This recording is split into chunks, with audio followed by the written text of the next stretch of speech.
Tras la muerte del expresidente Alan García, una pregunta insistente aparece en este nuevo escenario. ¿Cuál será el futuro de las investigaciones en curso que la Fiscalía sigue contra el ex jefe de Estado? Tras su muerte, la acción penal que se seguía contra él termina, concluye, o como dice nuestro Código Penal, se extingue. Artículo 78 del Código Penal. Causales de extinción. La acción penal se extingue, numeral 1, por muerte del imputado. En lo penal, la persecución, y solo la persecución, cesa porque es un mandato de la ley. La persecución es la investigación sobre la responsabilidad de él, es decir, perseguirlo en el sentido de determinar el señor García cometió estos delitos y entonces necesito establecer esa responsabilidad para poder condenarlo. Ya, es que no puedes condenar a una persona que ya está fallecida. Es más, el fiscal no puede hacer ningún razonamiento de condena contra el señor García, porque no puede condenarlo sin que haya un juicio, pero van a haber menciones donde seguramente él aparecerá citado como parte de los hechos que son materia de investigación. El equipo especial del Ministerio Público lo investigaba por la presunta comisión del delito de colusión agravada en los casos Metro de Lima e Interoceánica Sur, tramos 2 y 3. La Fiscalía le atribuye a García haberse concertado con los representantes de Odebrecht, específicamente con Jorge Barata, para beneficiarlos con la acción de estos proyectos. La Fiscalía sostiene que a través de los ya conocidos decretos de urgencia y decretos supremos promulgados durante su segundo gobierno, García habría determinado la modificación del marco legal existente para la ejecución de proyectos de infraestructura en el país, con el objetivo de favorecer a la firma brasileña, recibiendo a cambio dádivas por parte de esta. ¿Dónde está mi cuenta? La cuenta de Alan García. ¿Dónde están los bienes que tengo? ¡Qué barbaridad! Rechazo tajante, enfáticamente. Es decir, acuso de asesinato moral a las personas que se atreven a decir eso.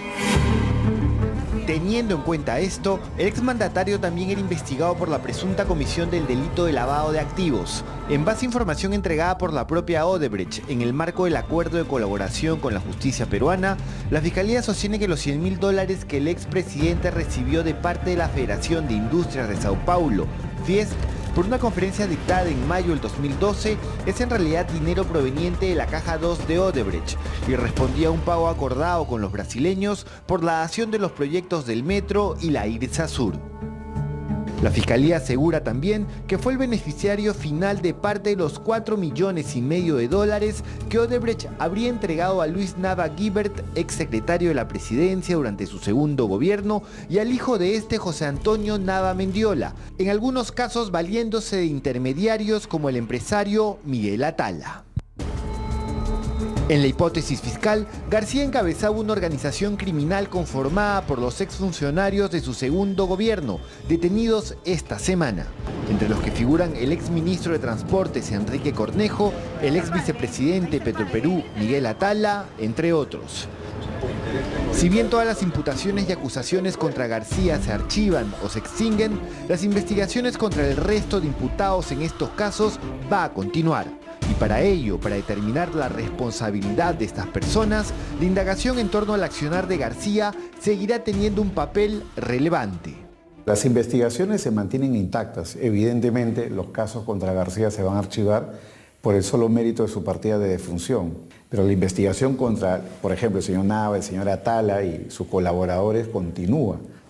Hasta donde se sabe, la proyección de la tesis fiscal consiste en que el señor Atala, a su vez, era testaferro del señor Nava. Y este, a su vez, era testaferro del señor García. Hasta ahí es lo que se sabe por los trascendidos de medios de prensa. Correcto. Si se murió el señor García, lamentablemente, quiere decir que para dilucidar la responsabilidad del señor Nava ya no se puede indagar de lo del señor García. Sería un absurdo.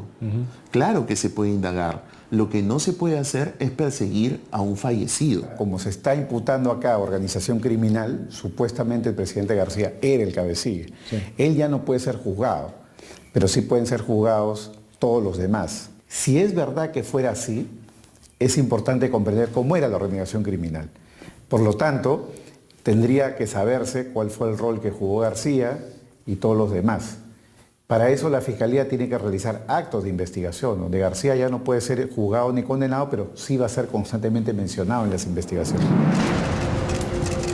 La próxima semana reviste de una trascendencia particular.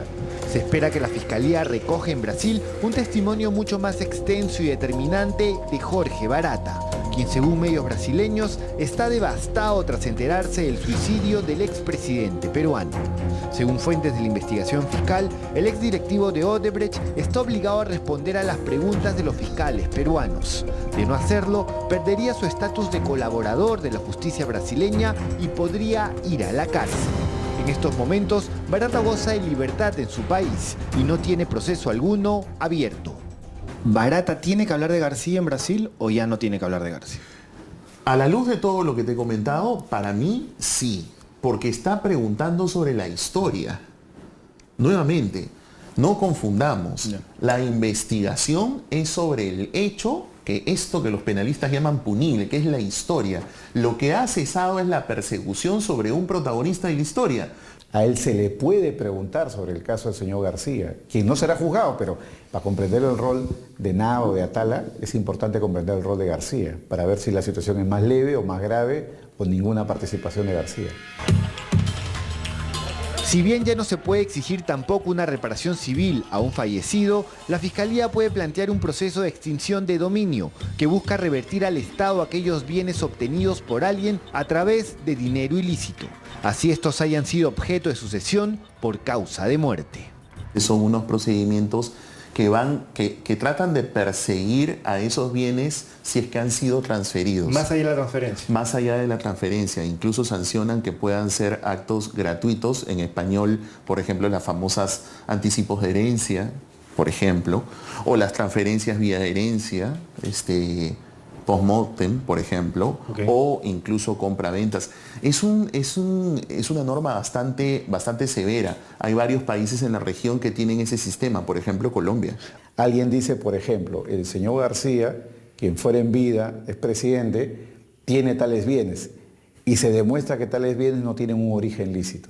Si, por ejemplo, se demostrara que un carro o una casa tuviera origen ilícito, la Fiscalía de pérdida de dominio, él puede pedir al juez penal el inicio de un proceso de pérdida de dominio. Entonces los herederos de García podrán en ese proceso defender la licitud del origen y si ganan, mantienen la propiedad. De lo contrario, si no pueden probar la licitud, los bienes pueden pasar a favor del Estado o propiedad del Estado.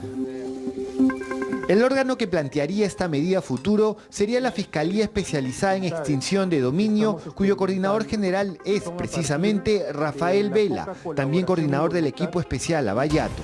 Ha trascendido que Vela buscaría incorporar dentro de las competencias del equipo especial a la Fiscalía de Extinción de Dominio, teniendo en cuenta el necesario conocimiento de los casos de corrupción ante una eventual medida como esta. Tendría que probar la ruta del dinero, como en un caso de lavado, y decir, por ejemplo, estos bienes tendrían origen ilícito, pruébame, contraparte, herederos de García, pruébame la licitud del origen de esos bienes. Para eso habría que esperar una sentencia primero en los casos como el Metro de Lima o el Interoceánica, ¿o esto puede correr en paralelo? No, puede correr completamente en paralelo con otro estándar además, porque mientras en el estándar penal una sentencia condenatoria exige el más allá de toda duda razonable, en la pérdida de dominio el estándar es más bajo. Puede ir en paralelo. Evidentemente, tendría más fuerza si hubiera una sentencia que declarara determinadas cosas, ¿no? Mientras eso sucede, ¿de qué manera afecta la trágica desaparición de García al proceso Lavallato peruano en general?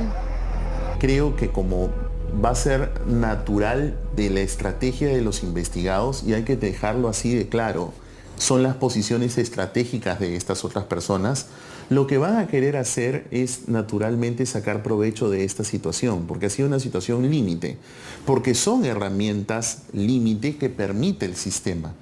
Lo que sí es cierto que los fiscales deben ser también actuar con muy buen criterio, con mucho sentido común, para poder usar estas herramientas cuando no te queda otra alternativa.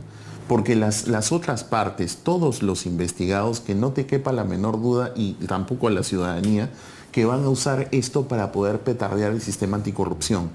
Esos procesos deben de continuar, pero yo creo que el éxito de la Fiscalía y del Poder Judicial está en llevar estos casos a juicio. Porque muchos casos de esta naturaleza se están llevando a cabo con detenciones preventivas, alargamientos, desde mi punto de vista, innecesarios, cuando lo que se espera es que los procesos ya lleguen a juicio para que se declare la inocencia o la culpabilidad a quienes corresponda. García decidió ya no ser parte del presente. No podrá ser procesado ni declarado culpable o inocente de las serias imputaciones en su contra.